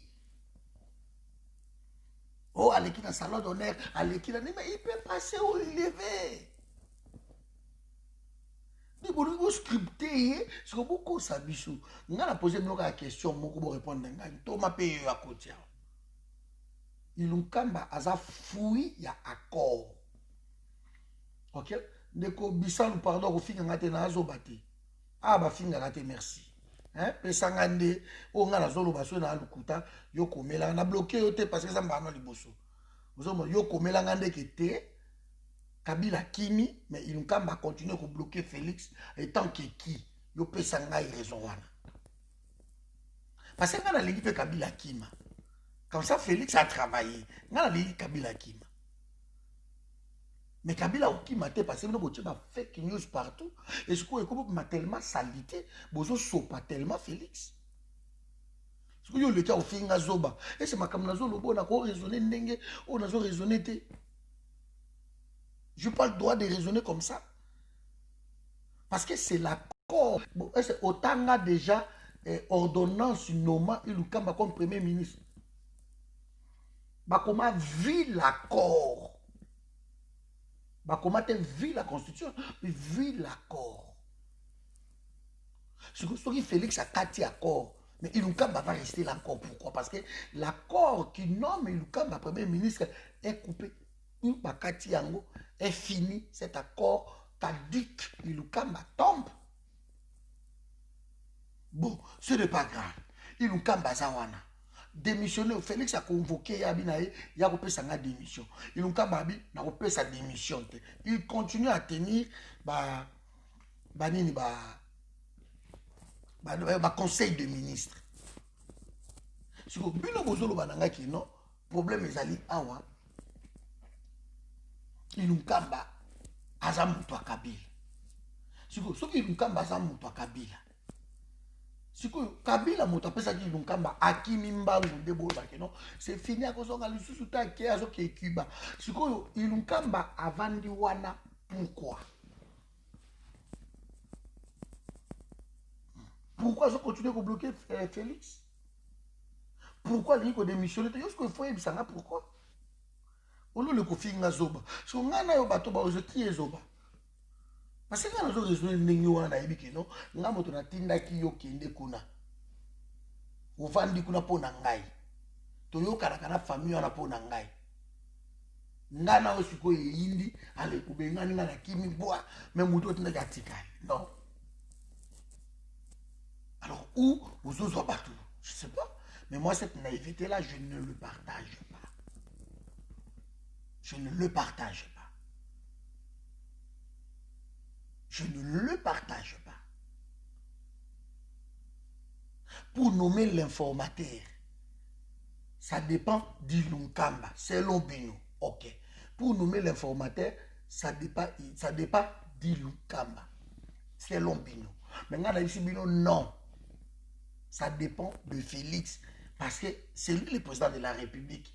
Toloba, il est le président de la République. Donc, c'est lui qui peut nommer l'informateur selon l'article 78 de la Constitution, alinéa 2 de sa prérogative, il peut nommer un informateur. Même Ilunkamba est là pour identifier une nouvelle majorité. Bon, depuis le 6 décembre, discours jusqu'à aujourd'hui, il n'y a pas d'informateur. Ok. Alors, si le conseil des ministres est Ilunkamba, et ça qu'on s'est tenir, qu'est-ce que fait ce gouvernement-là? Parce que Kabila Kimi. Kabila Kimi, ce gouvernement va dire pourquoi? C'est ça? Voilà les hypothèses, monsieur. Vous devez réfléchir bien. Parce que vous devez soutenir Félix. On a besoin de Félix dans ma vie. Parce que Félix ne connaît rien. Alors normalement, il faut entourer un bateau, masolo, si moi je suis le conseiller de Félix, ça est clair, dans le local, le boy accord, il nous caduc parce qu'il est le fruit de l'accord, non un informateur. Point barre. Mais il ne veut pas nommer un informateur, soi-disant Ilunkamba. Soyons logiques. Soyons logiques. Je vous. Donc, il faut vraiment te comprendre. Te comprendre bien. Kabila a kokende na yebe, akena ye vacances na ye. Parce que Kabila est sénateur. Et c'est pour ça qu'on comprend que Kabila est un sénateur. Kabila est un sénateur à vie. Si Kabila est un sénateur à vie. Mais si on a mis tout ça, c'est les vacances parlementaires. Chaque parlementaire a besoin de la base.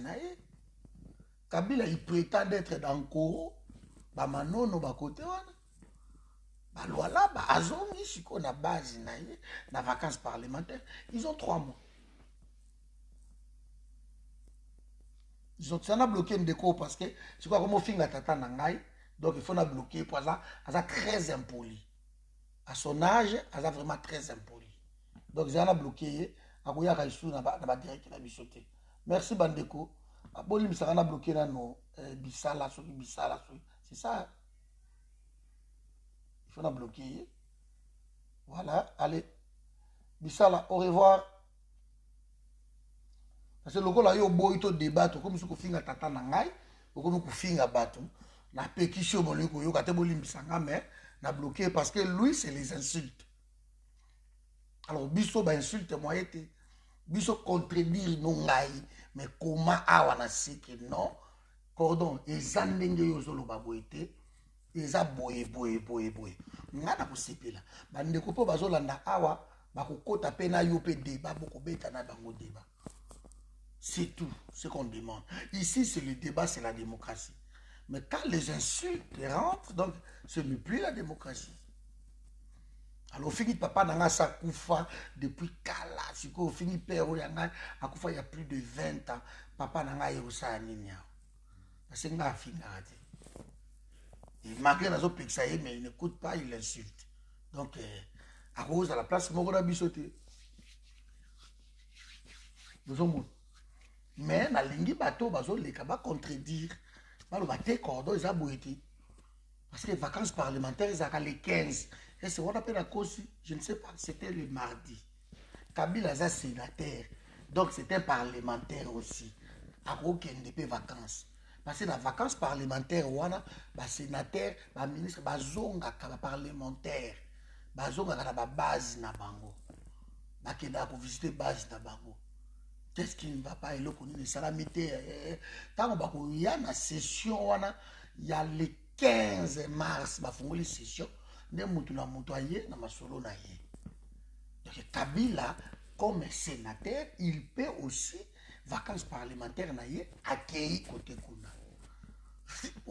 Il y a un écoute l'hémicycle. Donc, il y a un Kuna. Mais accueillir Kuna, mais le FCC est Kali.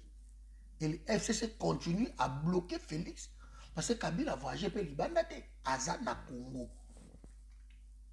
Azana Congo. Azakuna na bakika ya bin Karubi. Azakuna na Barbara Nzimbi. Azakuna na Batuna Yewana. Bamouye Bazakuna. Parce que Kabila a dit Akimi Koteni. Parce que bah audio ils ont les canaux. Na WhatsApp inde bozo ça la fois na audio. Moi je ne pense pas. Ils ont obligé à Kabila de signer. Wapi Mukana ou Kabila signé. Au sein lobby, attendez, je vais retrouver ça, je vais vous envoyer ça.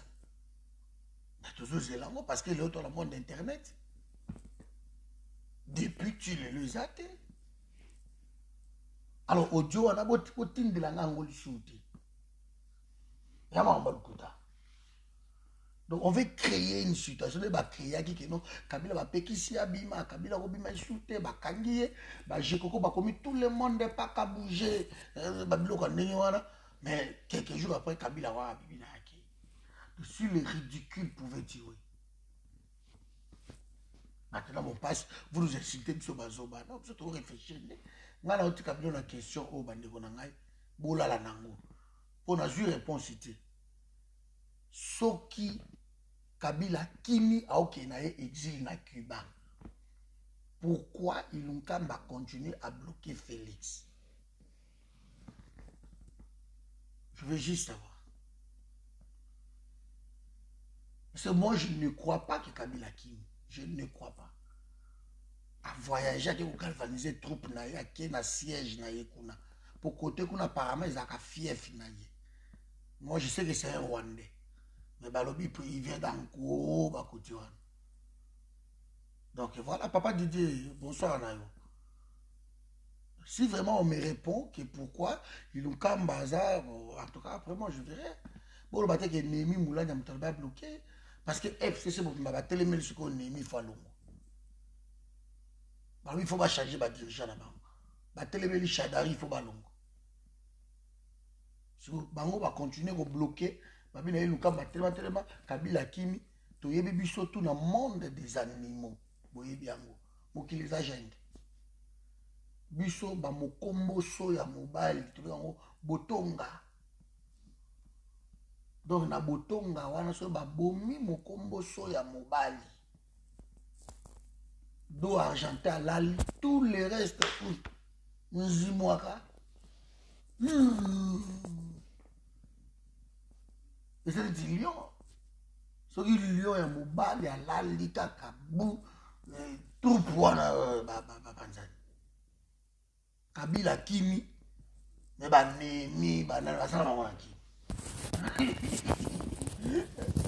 Kabila Kimi ba John Numbi basala bango wana. Kabila Kimi ba Tango Fort ba onano ba général onano ba Célestin Mbala après autant de crimes basala bango wana ba Moindo basala bango wana ba Ubewa banani tout de Kabila et qui Kabila monta Kimi mais bango tout basala bango na Kimi. Vous voulez me faire quoi ça? Vous voulez me faire avaler ça? Soyons sérieux. Soyons sérieux. Kabila soka Kimi pillage ko banda wapi na Kingakati. Kingakati a calmé za garder ba soda bazana. Kabila soka Kimi ki yebani ki no akangi biloko na yake kaka ba soldat o ba garda ki na Kingakati. Vous avez mon ba piller Kingakati. Soyons sérieux. Kabila Kei Mugaloué là-bas, Kingakati continue à diriger Kingakati. Soyons sérieux, mes amis. Pourquoi vous voulez bonnement me battre là-bas? Le yingue va pousser au banni. Hein? C'est ma question toujours se poser, ça m'a dit. Je ne sais pas, peut-être qu'on appelle un salaire, Kabila Wakimi à solo. Soyons logiques. Voilà mes amis, c'est que tout ça ma réflexion. Mais Kabila Kimité, Kabila est là. A déplacer Kim comme à ça la d'habitude. Azana Yoana. Alors, bon, là, on a audio à l'Oukutawana. Bon, là, on a l'Oukutawana tout. Bakangi ba minduki na ye, bakangi ba arme na ye, bakangi ba pistolet na ye. Kabila Kimi a bossé même comme ma pistolet o ya ye. Pistolet. Pour les akachango, Kabila bossé même yango. Alors il fallait un pistolet na ye et landaye na sima. Alors il faut voyager na vol privé, na jet privé na ye. Abosani même pistolet. Il faut pistolet na landaye. Kabila abosani ba or na ye, akimi a ok na ye Cuba batiri ba or na Kingakati. Après ali bango suko ba sangisi yango po ba tchela e batindi la ye yango. Et vous suivez des vidéos comme ça, ba audio wana, ba makele la papa manamato wana. Kabila Kimi, mais Pepe Ilunkamba, premier ministre, a bloqué car Félix, alors il a démissionné, malgré Kabila Kimi. Au nom informateur, Nana Dindan Ganaza. Mais Kabila Kimi. Or, ce Kabila Kimi, des bateaux, on a passé Kimaki, des Kingakati, Boukiango, de Mouni, peut-être monter pays, et Kimi, parce que 18 ans, 20 ans, on a tenir. À tenir pays wana boye na eto moko ya osakana te. Kabila Kimi bato ba bomi ba rosi basa na bango wana kala. Kabila Kimi bato ba bomi ba déchadé. Oye que père oyo papa ya mwana mwasi wana déchadé. Aza major. Papa wana loba mabe. Mais Kabila Kimi bato ba bomi ba na ye basa na bango wana. Kabila Kimi tous ces généraux sont là calmés. Ba va na bango. Tout ça non logique quoi bateau. Kabila Kimi batundu bazo continuer na bango koleka na télévision bazoloba na bango normal. Ibande ko IDPS bazoleka ba ofinga ngazoba parce nga na droit ya ko raisonner boiti. Kabila Kimi baja marika samba bazana bango wana bazoleka na bango bazoloba bango normal. Mais Kabila Kimi ba peto ba badje kadje ba mingi rais bazana bango wana. Kabila Kimi boniko bandeko na ngai. Boniko siko boniko mabatoti na niveau raisonnement ya buzoba ou bien nyango. Hein? Tolingi ki Kabila azalate, nous voulons. Mais sikoyo, je sais pas, bon expliquer dans le buzoba buzoyo. Zana sali komele na kataka vidéo parce que c'est tellement buzoba. Bon expliquer ka ba buzoba oyo. Toye banano, mama nanga mati, Kabila Kimi, mais il nkamba za wana bina okete. Na démissionné ti. Soyons logique, Mahamati. Soyez Kabila Kimaki, bonne na signe ya liboso. Soyez Kabila Kimaki, signe ya liboso, kinga katria izala pillé. Na banane, na ba militaire au batikali wano ba ogarda. Même que Kabila so Kimaki, ba soute ba militaire au bagarda kawana ba pillé kinga kati. Wana signe ya liboso. Signe ya mibali. Kabila Kimi ilunkamba alingaka démissionner. Alingaka continuer sous bras de fer wana tena Félix. Parce que ce qui lelo ilunkamba ça toujours na bras de fer mais Kabila Kimi c'est qui mutu moko azo protéger ilunkamba. Il faut tout réfléchir. Alors Kabila Kimi mais batundu ba auto le kala télé 50 Kabila Kimi. Hein, aleki na télé 50 Kabila Kimi. Mais voilà, donc, comme si rien n'était quoi. Mon combo soya mobali pa ba métier bouton galali. Mais on va terminer la bango ba biso mo ba bomika ka chef na biso mais Kimi dans le pays des dictatures, ça c'est le monde, il faut que tous à l'enseigner. Partout il y a la dictature. Sauf que le dictateur à Kimi tout le reste au bazaka nzinga na ye. Laura Babo tu n'étais pas un dictateur. Mais Laura Babo tango akwei kaka mba. Ba Philippe Mongu va se retrouver wapi. Ba premier ministre ba Pascal Fingesa ba qui se retrouver wapi. Kabila Kimi be bakandi ata mutu moko te la prison. Boniko bandeko na tout ça logique ko. Toyebi ba buzoba oyo ba général lokola ba moindo ba sala na Congo. Toyebi ba buzoba oyo ba généraux o ba sala comment ba boma ba congolais toyebi yango ba officier wana bana ba dossier ya kusakana te ba kanyama ba kasongo oyo. Kabila Kimi mais ba tout ba vai na bango calme et voilà c'est bon y a rien. Tous la Félix a nommé informateur. Mais c'est logique. Logique. Il y a pillé ba car na ye ba gelem ko pillé ba ni tout. Mais on mona makamba danger na ye ko yana. Utika okosa ba. Ya ona sima ndeko na lelo na ngai na sala direct oyo. Pour ko yebiso ba ndeko ba ndeki ba kende na moi je wana ki attention. Kabila est là. Et Félix balingi ba fabriquer na Kabila loko moko boye. Au moment où Félix a commis puissant. Et qui Kabila a commis opposant à Félix. Basa la biso ba jewana. Alors bazo ka ba même personne o ba accompagner Kabila des années bato ba koti kuna ba paluku badani tout. Bazo ka bango ba créer ce ko union sacrée. FCC quoi pourquoi FCC quoi? Parce que na kati ya FC déjà ba sengi ki nemi mulanya quoi. Nano yo ba shadari ba quoi ba lisu ba moté. Alors FCC ko sila nango yango wana ekotika la ka neti ba M23 ekotika la ka neti ba RCD on RCD te ekoyati FCD tikala mais Roubé wa sabuna ka yebo kwa sata na député musulte mais RCD tikala ka RCD à papier donc balingi ba vider FCC la substance union surtout parce que FCC est une plateforme kaka électorale. Balingi ba kwesa yango alors bazo créer plateforme mususu yango wana union sacrée. Et dommage que babemba bakwei kuna banani bakwei na kati. Alors le la bakwei na kati problème ezalité. Mais ekosala que quand Félix il va remonter en 2023 parce que bakobe banana babemba, bakobe banana bakatumbi. Parce que bango pe bakolinga ba se représenter état que président de la République. Mais pendant jour où vous travaillez na Kabila, vous travaillez na Félix parce que vous continuez à gérer. Il fallu la boutique à la isuka à vainqueur. Parce que le coup a fallu la boye le couana. Félix a travaillé na nan, a travaillé na Bemba, a travaillé na Katumba. Alors bango baba présidentiel. To yebi ba pencha na bango. Le temps où on pousse en 2023, bako risquer ba bebana. Bako bebana parce que Bemba kolinga poser candidature. Katumba kolinga poser candidature. Encore que na 2 ans, les a 2 ans, il y a réforme.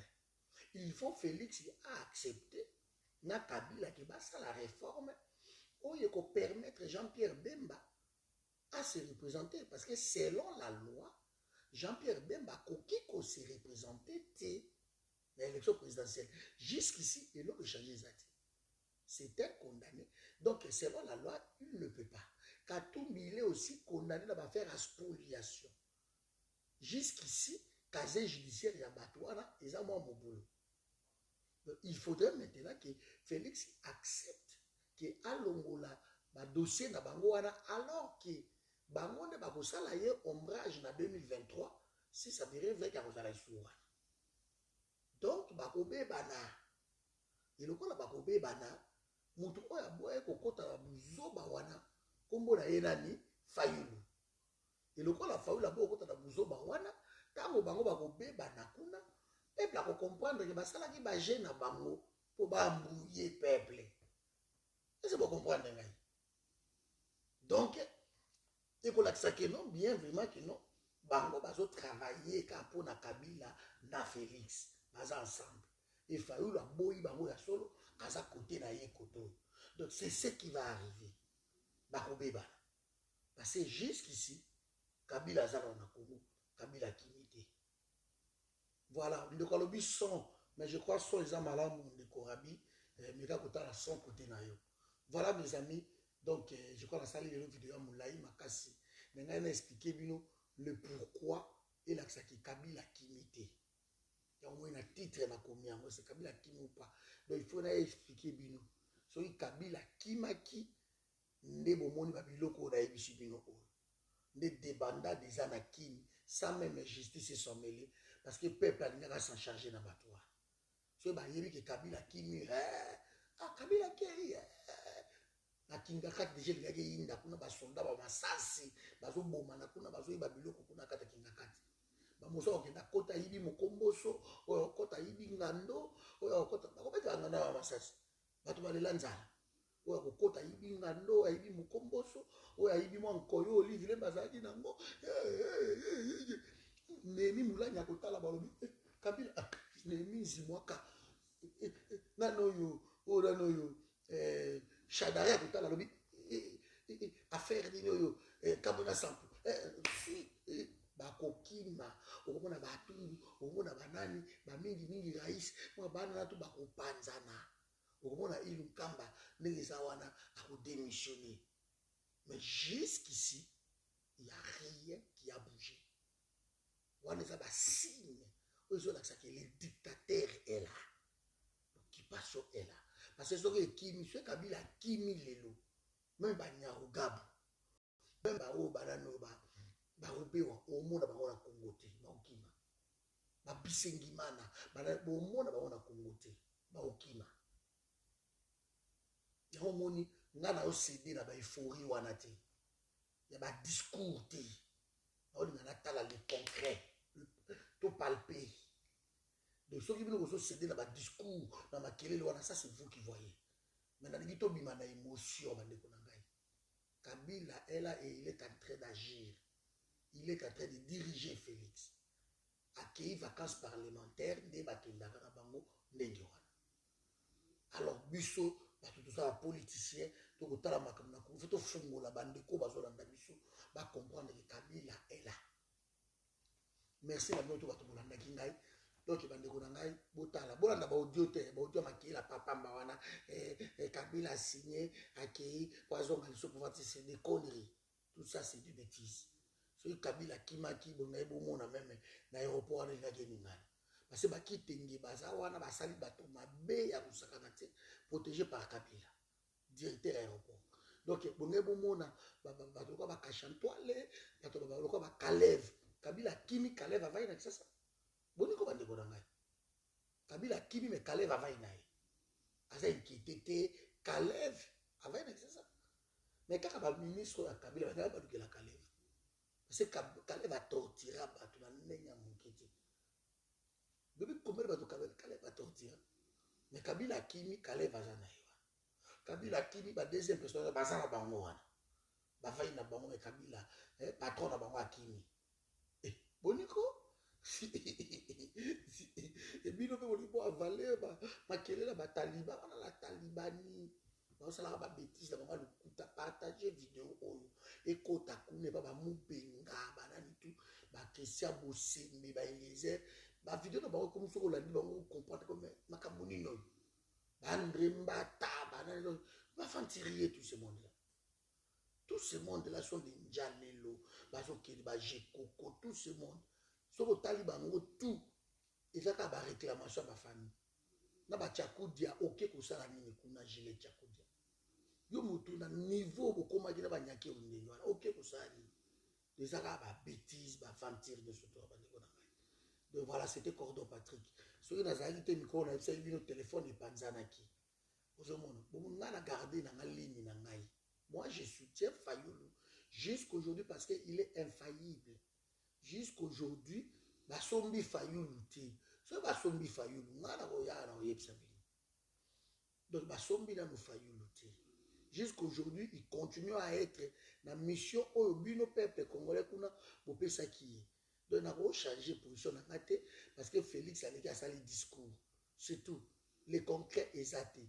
Na démontrer bino A par A plus B que tout les ndenge wana eloko moko échanger te. Donc il faut vraiment tous à la bateau pour te croire dans la bêtise. Voilà, nzamba pa molabino, bonne soirée bandeko na ngai. Téléphone ekufaki ekoyaki et panzani penze komaki noir makamutu yango 3-4 jours bomona ingate. Le téléphone penze panzani et na Facebook principal ba bloqué ngai. Donc aussi là je crois dans 2 jours. Awa tam susu lelo lobi aussi là. Ozomona. Donc vraiment bolimbisa ngai mais ils ont ndenge wana. Donc, ils ont été beaucoup de encore, donc, on ne peut pas partir, ça ne va pas. Quand on bouge, Tazara, Wana. Constate tout le monde qui m'a mis. Zamba pas mon avis.